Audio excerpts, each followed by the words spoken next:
Hola, muy buenos días para quien sea que esté viendo este video. La verdad es que no tengo un fin específico por el cual hacer este video. Simplemente compartir un escrito que he formulado y que he titulado La tiranía del goce.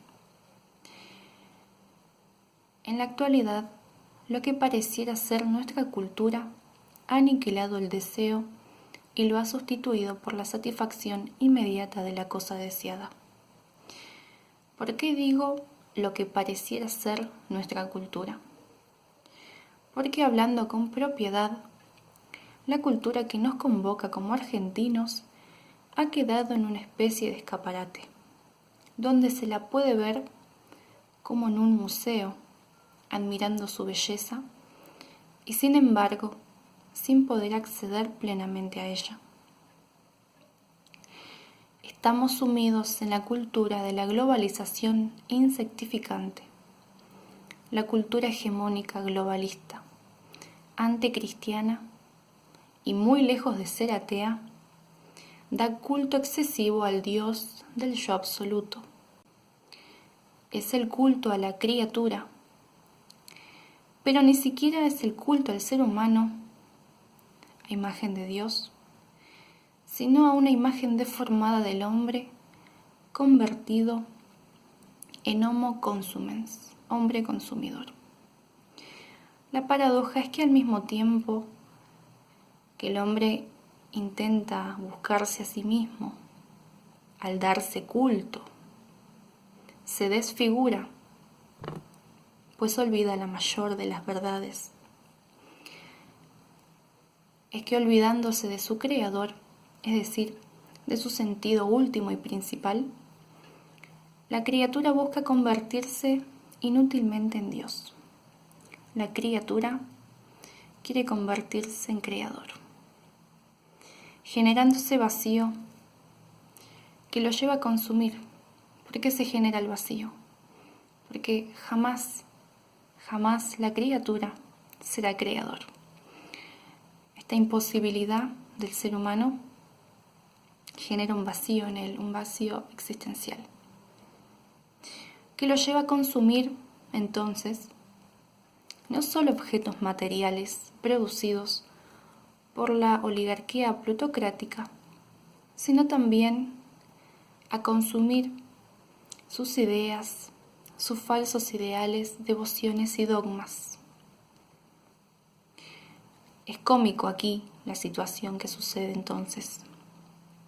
Cómico es que el hombre no se dé cuenta que no está liberando su ser de la supuesta opresión dogmática de la fe, sino que en verdad la está intercambiando por un nuevo credo secularizado, pero más violentamente dogmático.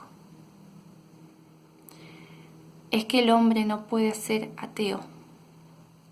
Esto sería negar su propia naturaleza, porque está impresa en el alma la necesidad de la búsqueda de Dios. La mente busca esa verdad que está sobre su mente. El ateísmo es una falsa ilusión de los necios. El ateísmo es la falsa ilusión de los necios. O se adora al verdadero Dios, o en cambio, se terminará adorando aquello que esté de moda.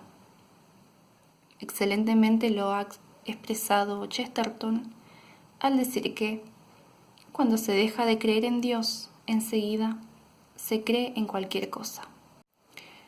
Pero ahora vamos a enfocarnos en nuestra propia cultura. Nuestra verdadera cultura hispanoamericana se ha caracterizado por ser profundamente occidental y cristiana. Esto frente a las mentiras y artificios que nos han querido vender desde las cómodas sillas de los claustros de la falsificación y la estafa. Esto es, desde universidades, medios de comunicación, literatura y artes, en fin, todos aquellos actores que ya bien Gramsci había anunciado como los caballitos de batalla para la subversión cultural. Y aquí me gustaría hacer un paréntesis, porque hay que aclarar que la finalidad de la subversión cultural no es, como muchos creen, una simple perturbación de la cultura o una alteración de la cultura. Eso no es la subversión cultural. La subversión de la cultura significa la descomposición del orden existente de la cultura. Es decir, imponer un nuevo orden de cosas. No tiene que ver con una perturbación únicamente, ¿no? Tiene que ver con una descomposición del orden, lo cual es mucho más grave. Es imponer, para decirlo más precisamente, un desorden de la cultura. Que el orden nacido históricamente con el paso del tiempo, la organización de los pueblos, el intercambio virtuoso, la vida en comunidad, el crecimiento espiritual y natural, sea desbaratado de manera impetuosa y violenta. ¿Por qué de manera impetuosa y violenta? Es violenta porque este desorden es implantado artificialmente. Y este es el gran drama de los pueblos, que son sometidos a la práctica deshumanizante de la ingeniería social. Porque esta subversión cultural no es un proceso natural, surgido orgánicamente de la vida de los pueblos, sino que son procesos creados artificialmente en laboratorios de ideólogos y lacayos de la insectificación humana. No son procesos naturales, no son procesos que nacen de la vida orgánica de los pueblos, sino que se imponen adrede y a menudo utilizando la violencia, con el poder coercitivo del Estado. ¿Qué quiero intentar decir con esto? Que no es un tema menor, sino que es algo que desangra en sí mismo la vida orgánica de los pueblos. La niega, la hace decrecer, la hace gemir en grandes dolores, la desfigura, le quita identidad. El hombre se siente vacío y salta a la ideología.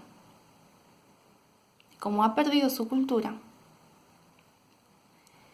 debe caer necesariamente en esa ideología prefabricada. Esto lo podemos ver muy claramente en la actualidad. Aquí en la Argentina, el hombre, en la mayoría de los casos, ha olvidado su pasado y se ha ideologizado altamente, ¿no? Hay un gran componente ideológico. El hombre no mira su pasado, sino que busca amargamente mejorar su presente, previendo un futuro que fabrica con las cenizas de algo que no existe. Es una situación muy grave, muy grave. He aquí la importancia de recuperar nuestra tradición para que el hombre sea verdadero dueño de sí mismo y autor sincero de su vida. Y así decimos que la tradición es la transmisión del fuego y no la adoración de las cenizas. Los valores cristianos presentes en el ser cultural argentino son un signo inequívoco que no puede negarse. Entendemos a la cultura como la vida de un pueblo en los distintos órdenes de su desenvolvimiento vital. Así nuestra cultura, hija de la civilización occidental, fue legada de Grecia a Roma y del Imperio Romano a la península ibérica. Nuestra cultura argentina hispanoamericana es portadora de una identidad mestiza en donde su originalidad radica en la unión del viejo y el nuevo mundo, bajo el calor y el amparo de los valores cristianos, brindando así al hombre su verdadero sentido de trascendencia, elevado y de cara al verdadero Dios. Lo expresó María en México, fundadora de la nueva civilización hispanoamericana. Yo soy la madre del verdadero Dios por quien se vive. Hoy la cultura globalizante busca negar todo sentido de trascendencia, aceptando únicamente el sentido ligado a la consumación de los deseos inmediatos del ser humano, y de forma especial los deseos y pasiones bajas. Esta falsa cultura, como efigie impostora, ha impuesto el deseo como norma absoluta frente al cual nada puede hacerse salvo obedecerlo. Así cobran protagonismo de forma cuasi sagrada los instintos más animalizados del ser humano. No se admite mediación ni cuestionamiento alguno entre el deseo y la consumación. Es por eso que podemos hablar de la tiranía del goce. Quien se opone a la tiranía del goce es automáticamente tachado como enemigo de la sociedad, considerado un tirano y como una amenaza a la libertad individual, que se alza como la gran diosa pagana de nuestra era, la libertad individual, la gran diosa de nuestra época. Así, todo puede ponerse en duda y todo puede ser cuestionado. Desde la familia hasta los valores tradicionales son cuestionados. Absolutamente todo. ¿Qué no puede ser cuestionado? Por un lado, por supuesto, el comercio, las grandes transacciones internacionales, el poder de los bancos que permanece firme e incolumne ante todo. Pero tampoco puede cuestionarse a la diosa de la libertad individual que se impone como la gran diosa de nuestra era, ¿no? Se olvidan muchos que la libertad solo tiene sentido si se orienta a la verdad como principio y fin. La libertad, pues, no es un fin en sí mismo, sino un medio para alcanzar el sumo bien. La libertad es un medio del hombre para alcanzar el bien, no es un fin en sí mismo. Sin este sumo bien, todo lo demás carece de sentido. Estos hombres, dados a la diosa libertad, no temen porque no saben. Si supieran, detendrían su paso, puesto que la libertad sin fundamento lleva al libertinaje y el libertinaje lleva al suicidio social.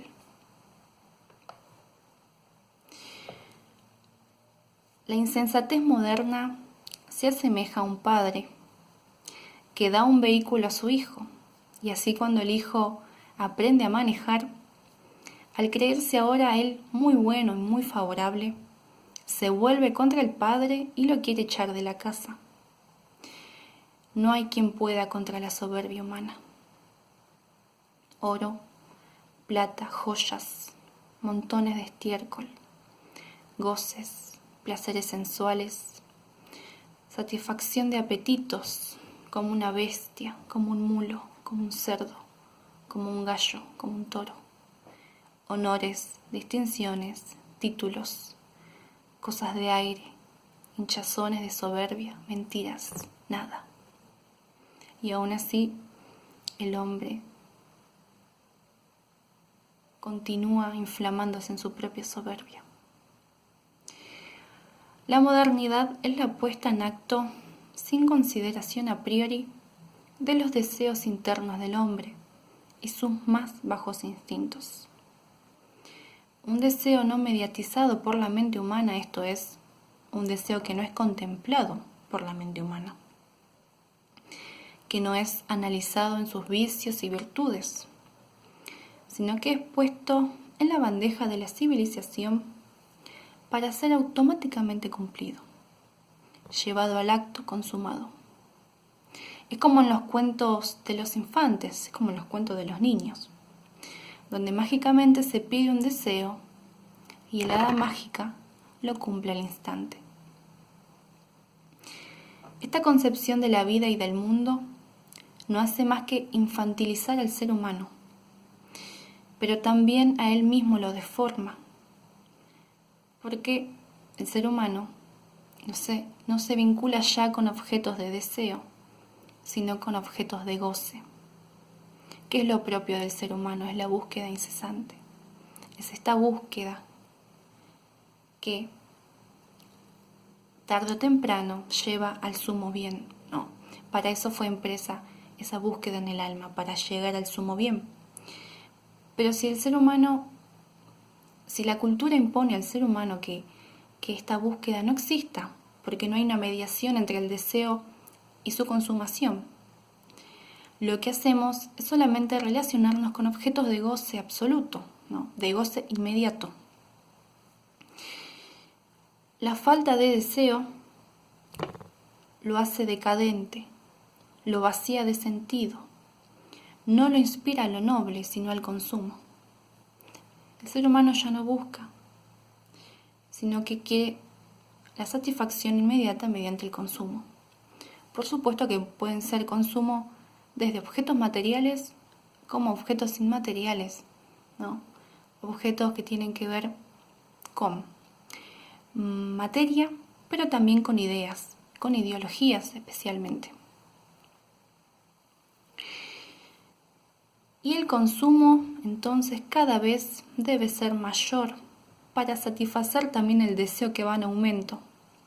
Porque, ya lo han dicho los filósofos, el deseo es infinito, no tiene fin. El deseo no tiene un principio y un final. Si el hombre deseará hasta el infinito.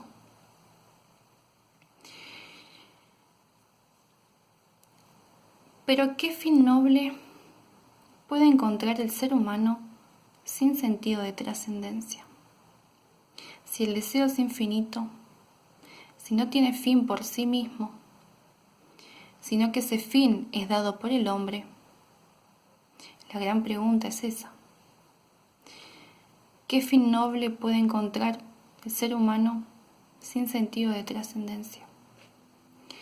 La cultura convierte al ser humano en un manojo de exigencias, que exige un sinfín de derechos, pero no reconoce ninguna obligación hacia sí mismo ni hacia su comunidad, porque no hay sentido de comunidad tampoco en una sociedad hiperindividualizada, amante, como ya dijimos, de la diosa libertad individual. El deseo que antaño figuraba ante un mediatizador de sentido que actuaba como una guía reflexiva para pasar luego a la consumación, hoy aparece flagelado. No existe la intermediación. El deseo está en decadencia porque se ha transformado en exigencia. Hemos pasado del debo al quiero, ¿no? Este es el cambio que se ha dado. No hay búsqueda de los fines, no hay camino por andar, sino que ya desde la partida se piensa en la llegada. Por lo tanto, solo contemplada la acción, la puesta en acto, la consumación, se condena a la muerte al deseo. Por eso la impulsividad y la negación de las partes fundamentales del ser. El hombre cree que es el fin de todas las cosas. El hombre se cree el fin de todas las cosas. El hombre se dice a sí mismo: yo soy mi propio fin. He aquí que me debo a mis deseos. No soy criatura, sino que soy creador. Falsedad de falsedades. Falsedad de falsedades. La cultura globalizante quiere hacer creer al ser humano que él mismo es el ser creador de las cosas, que la libertad no se ordena a la naturaleza o a una ley exterior a sí mismo, sino que él mismo cree ser su propia ley. Entonces el hombre se cree ley y juez al mismo tiempo, absurdo de absurdos, algo que a simple vista sabemos que es un absurdo. Bajo su propio peso, luego esto desencadena el vacío existencial. Porque si no se ordena la voluntad hacia la verdadera libertad que es el bien, no solo se pierde la libertad, sino que también se esclaviza la propia voluntad bajo un gran manto de mentira y de absurdo. La dimensión de la búsqueda no existe. Esta dimensión perdida ocasiona gran dolor y daño al alma humana, pues lo propio del hombre es justamente el autoconocimiento, la búsqueda de sí mismo, la meditación y la observación de su propio ser. Decían los antiguos, conócete a ti mismo. El hombre que no se conoce a sí mismo no es un hombre, se vuelve un niño. Exige la inmediata satisfacción de sus pasiones. Y el solo hecho de contemplar al deseo como una instancia de meditación es para él un martirio. El hombre no puede soportar, el hombre moderno no soporta que se le cuestionen sus deseos. No soporta él mismo cuestionarse sus deseos. Sopesar en una balanza las virtudes y también el lado negativo de sus deseos. Esto no lo hace, para él es un martirio.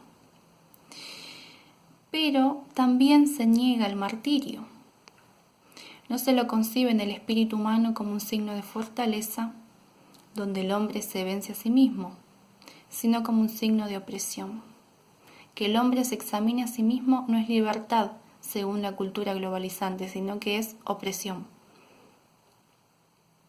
Así el hombre moderno es un ser dispuesto a cumplir todas sus aspiraciones, pero sin querer asumir las responsabilidades que las mismas conllevan y sin estar dispuesto a sacrificar algo por ello. El individualismo convierte al hombre en su presa. Se apodera de sus libertades en nombre de la liberación, pero no le dice que la liberación es una decisión y una búsqueda constante, no una imposición. La supuesta liberación en verdad es esclavitud. ¿Por qué? ¿De qué quiero librarme si soy esclavo de mis propias pasiones? Si estoy preso en mi propio cuerpo, si estoy dominado bajo mis propios deseos. Es más, estoy preso en mi propia mente. ¿Cómo puedo ser libre si nunca puedo decir que no? Si nunca puedo decirme a mí mismo que no? Si no puedo pensarme con claridad? Si no puedo conocerme? Por eso dice San Agustín, el que es amable es libre aunque sea un esclavo. El que es malo es un esclavo aunque sea un rey. Teniendo en consideración todo lo expuesto, entendemos así que el problema del mundo no es un problema solamente económico o político. Fácil sería desandar esto. La verdadera causa de los problemas es una aguda crisis de valores por la que estamos caminando como humanidad. En el fondo es un problema de fe, que es la dimensión más profunda del hombre. Si el problema es una crisis de valores, la solución no estará en continuar bajo las alas embusteras del relativismo. Frente a esta hiperinflación de derechos, debe oponerse una sólida verdad, la única verdad.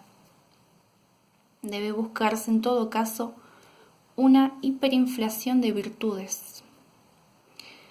Y esta es la batalla más dura del ser humano, porque no hay nada más difícil que vencerse a uno mismo. Frente al desorden, oponer el orden, pero tampoco hay que engañarse ni dejarse llevar por los cantos de sirena. El mal siempre hace más bulla, pero no tiene potencia creadora. El bien es silencioso,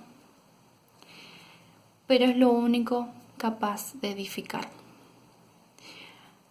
No te encandiles con los oropeles del mundo, ni te nublen tampoco la sombra de los necios. Decía Santa Teresa de Ávila, ¿ves la gloria del mundo? Es gloria vana, nada tiene de estable, todo se pasa. Aspira a lo celeste que siempre dura, fiel en promesas, Dios no se muda.